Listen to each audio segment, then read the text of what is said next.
This video I will show you how to fix cannot accept Discord invite. It could get you unable to join a Discord server. So first start by copying the link of Discord server you received. Right click on the link, then click on copy text, then click on this plus icon like so, then just click on join a server, then just paste the link here in this box. After pasting the link, just click on join server. Now if it isn't working, then just close it and open up the web browser where your Discord account is logged in.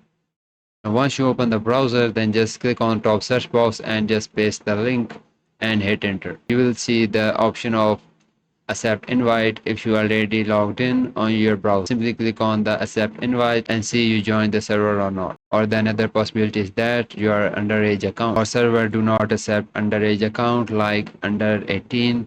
Now, if these are not the issues, the server may have the verification level, like you must have a verified email to join a server, or your account is registered or older than 5 minutes or 10 minutes, or you must have a verified phone number to simply join the server. I hope this video helps and your issues should be solved by now. If this video helps, please like the video and thanks for watching.